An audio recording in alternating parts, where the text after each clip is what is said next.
Hello, everyone. Happy Sunday. So, not long ago, Gypsy chose to release the text messages between her and Ken's sister. So, today I had some time to kind of read through that, and I wanted to read you guys some of the messages. Now, I did not read Autumn's part. I was only worried about what Gypsy was saying because, as far as I'm concerned, Autumn is Team Gypsy. She's family. And all in all, it will serve Autumn better to be Team Gypsy instead of Team Truth. So I am SullenBeauty. This is all alleged and for research purposes only. I do not know if these messages have been edited or not. The most interesting parts start at about 6 minutes, so halfway through the video. Not this video, the original video that, Gypsy's cult put out. That is where Gypsy starts to talk about her crime and this narrative that she spreads to everyone around her. Please don't forget to follow or subscribe because I know by the time I get to the end of the video, I pretty much forget to follow people. So, yeah. Now, I'm not going to read this little part right here, but I do want to point out that this is Gypsy's typical MO. Okay. When something's happening that she doesn't necessarily like, she gets angry, then she apologizes, and all is forgiven. I don't forgive people as easily as a lot of others do. But then again, I'm not also around people because I want something from them. And then there's these little parts where Gypsy is basically coaching Ken's sister, trying to teach her how to be an influencer and get brand deals, but she can't even keep a flippin' brand deal. She's also saying Autumn should do lives with her and they can even battle. Okay, so this is where I want to start reading it to you guys. This is the meat and the potatoes, and I will link the entire video with the messages in this description if y'all want to go read the whole thing yourself. But this is where Gypsy starts talking about content creators and calling them conspiracy theorists. Like, Gypsy girl, please. There is so much to your story. We don't even have to invent conspiracies. Mind you, Gypsy is using her favorite preferred method of text, talk to text. Gypsy says, I completely understand, but also you have to understand that the people that you have been talking to have a very biased opinion. I would love for you to have a conversation or at least listen to the professionals that have reviewed my case. These individuals have many years of expertise and understanding trauma. Mind you, no professionals actually looked at the case files. Hell, we're even finding out that the district attorney, Dan Patterson, didn't even have all the case files thanks to Mike Stanfield. Gypsy continues, particularly Munchausen by proxy. There are many conspiracy theorists on the internet, such as Audrey and Becca Scoops. These women have a motive for what they are doing. They simply don't like the fact that a murderer profit it off of her story and that a man is sitting in jail for the rest of his life while the other is free for committing the same case. Nobody wants Nick free, girl. Try again.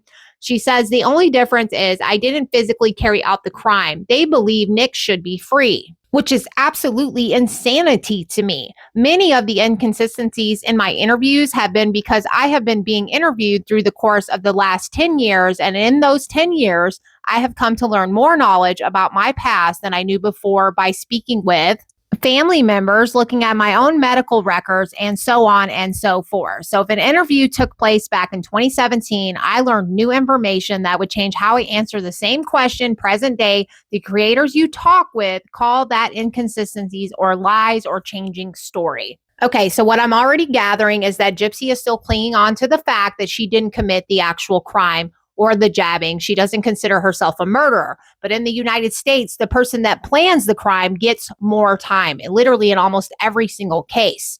And she can continue to use trauma or traumatic memory loss all she wants. But when a person is speaking the truth, the story shouldn't change. And if you don't know the story or the truth to begin with, then you shouldn't have spoke. Gypsy continues, and boy, does she continue. For example, they're going to tell you a lot about microdeletion. So if you haven't already researched what microdeletion is, it's a genetic condition that either came from my mother or it happened in utero.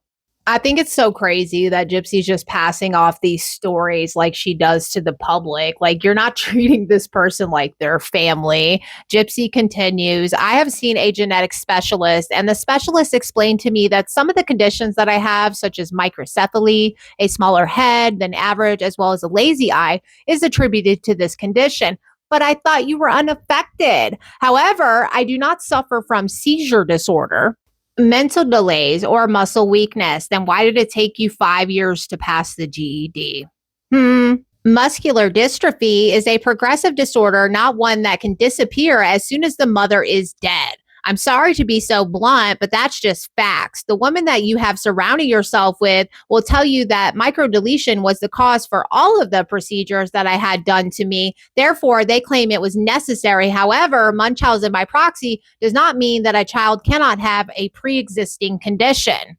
Okay, Gypsy, sure, you didn't have muscular dystrophy, but that doesn't take away from the fact that you over exaggerated the amount of procedures you did have, telling us all that you went under anesthesia for hundreds of times. And you even mentioned physical abuse in these text messages when you've said there wasn't any. Gypsy continues, Munchausen by proxy abuse is the exaggeration, creation, fabrication of medical conditions, meaning a child can have an existing medical condition and the parents exaggerate or make worse to gain sympathy.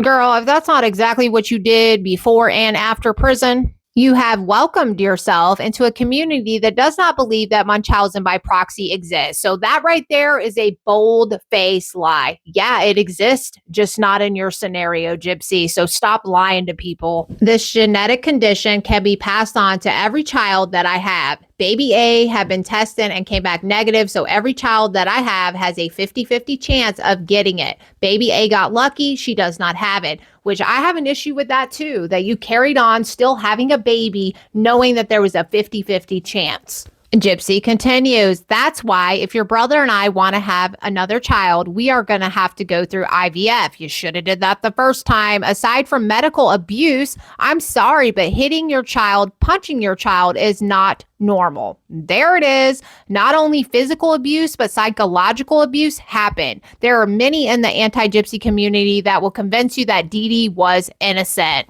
Well, in my opinion, Dee Dee was pretty damn innocent because she was sleeping face down in her bed. That is not self-defense. Because I am just so tired of people, a lot of the internet included, trying to normalize murder because these individuals get caught up. And when it's time to come up with a defense story, they claim abuse. If you were abused, speak that in the very beginning in your interrogation. Don't sprinkle it in later when you've run out of ideas. And then one little thing I want to point out before I continue reading. Do you notice how Gypsy has distanced herself so far from her mother that she's referring to her as Dee Dee? By Gypsy putting distance between her and her mom, she is also distancing herself from the crime, meaning she's using psychological detachment or cognitive dissonance to separate herself from the reality of the illegal and traumatic event. And I do hope that you guys are finding this interesting. I'm basically reading this for some of the viewers that may not be able to read or may be blind. This way you can just listen. Gypsy continues, however, her own family members said in a documentary they wanted to flush her ashes down the toilet. Not only that, but there are multiple stories of how she manipulated those around her, committed fraud on many occasions, and even pulled out a GUN on my aunt on my father's side for simply wanting a car that my mom had given to my aunt to go to school. Mind you, my aunt was a minor at this time, like 17. Now, correct me if I'm wrong, you guys, but wasn't it Claude that said they wanted to flush Dee Dee's ashes? The said Claude that essayed not only Gypsy and her mother. That's who you're using to define your mother's character? Yeah, no thanks, Gypsy. I'll use my own discernment. It continues. Dee Dee was not a good person.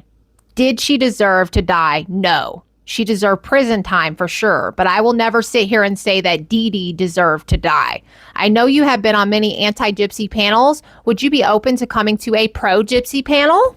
I can sit here and tell you many stories of the things that people try and debunk about my abuse, such as the feeding tube. They claim that because they read that my mother claimed that I had failure to thrive at the age of 8, but ate normal foods before the age of 8, and that justified putting a permanent feeding tube. Children are diagnosed with failure to thrive as a newborn, not at 8 years old. Yeah, that's a lie, Gypsy. Obviously, you didn't do your own research, but they can be diagnosed with failure to thrive at 8 years old like you were because you were only 38 pounds, 36, whatever. Now it's actually referred to as growth faltering. Go look it up. It continues, I do not suffer from any kind of swallowing problems or any health issues other than my lazy eye, and I have a smaller head. So when I pay that question, how do you have a sick child in the care of the mom? But then once the mom is gone, you mean murdered, that individual becomes perfectly healthy. And the only explanation anybody can give me is, oh, well, those conditions improved or they disappear, but they want to existed. And I'm like, you're fucking stupid. That's how these medical conditions work. Conditions like epilepsy and muscular dystrophy don't just disappear unless they never existed to begin with. Do you want to know why you got better, Gypsy? Do you want to know why you got better? Because your mother continued to give you the medical treatment that was absolutely necessary. Mental health, not so much. And this is exactly what I mean when I say Gypsy never stops. Like, she is so gung ho on making sure that people believe her narrative. And I'm going to explain to you why. Because liars get satisfaction when believed because it provides a dopamine reward for successfully pulling off a complex manipulation. Period. Point blank. I've said it 1,000 times. When I'm telling the truth, I don't feel the need to over explain to everyone and their mother. Gypsy continues. Now, I'm going to be perfectly clear with you, and I've always been honest when it comes to people claiming that I participated just as much as my mom was a con. That's a very black and white statement because there are shades of gray. I was born into that lifestyle, and my mother severely manipulated me. Have you ever heard the term to move along? You have to get along. All I have ever wanted was my mother to love me. And anytime I try to show independence or go against her in any way, she will become cold and distant as a child. I trusted my mother wholeheartedly as she trusted you too, Gypsy. And as an adult, I began to question more and more of the things that didn't seem right at home. Unfortunately, I didn't have the education to verbally explain what was going on at home. So I would say other ways to try and tell people what was going on. I didn't know the full extent until after I was arrested because I didn't know what Munchausen by proxy was. I thought my mom was weird and at times very mean, but to put a name on it was new for me. So it sounds like, Gypsy, you were the one that didn't think Munchausen existed. Here comes more lies. Gypsy says the documents that have come out were already seen by the prosecution as well as by lawyers and judges. It was only new to the public. That's not true, Gypsy. The judge didn't see anything, and we now know that Dan Patterson didn't see everything either. Like, girl, you really think the judge sat down and watched all your hours of sick, twisted videos to Nick? That did not happen. And even in Nick's trial, they only seen admissible evidence. Gypsy, stop lying to your family. It continues. The videos between me and Nick were very disturbing. Half of them I don't even remember making or creating. I obviously made them, but too much time has passed for me to remember every word that came out of my mouth. I was in a situation that I was sheltered from day one. My only source of information was the internet, and the only person directing me to look up certain information was Nick. I will stand and die on the hill that Nick is a very disturbed individual with many disturbing fantasies. You too, girl. Gypsy says, and I will admit that he did not act that way in the first few months of our relationship. He came across as very deep and emotional, and I was attracted to someone who listened to me.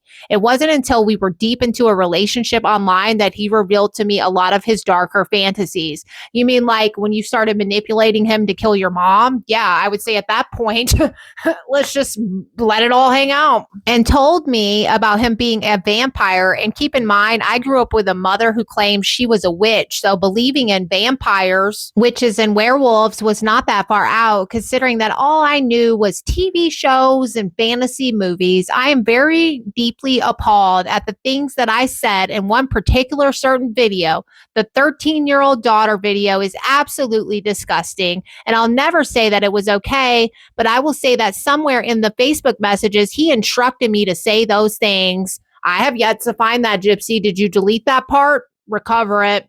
Actually, you know what? Never mind. We can't trust anything that she's putting out now. Gypsy goes on to say, now do I have those messages to prove that no, as people been able to go through Facebook messages yet, that I had multiple accounts and I don't remember what Facebook account that conversation took place.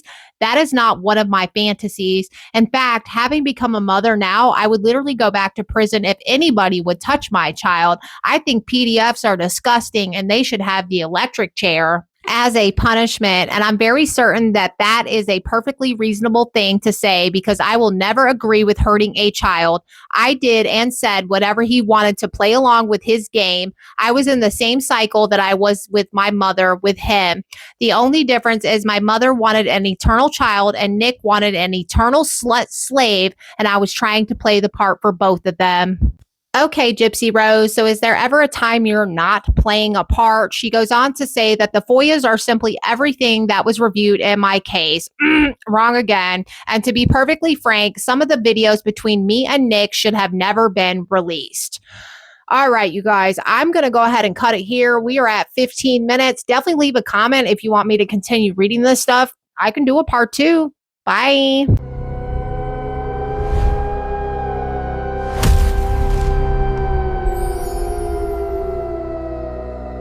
Ha ha ha ha!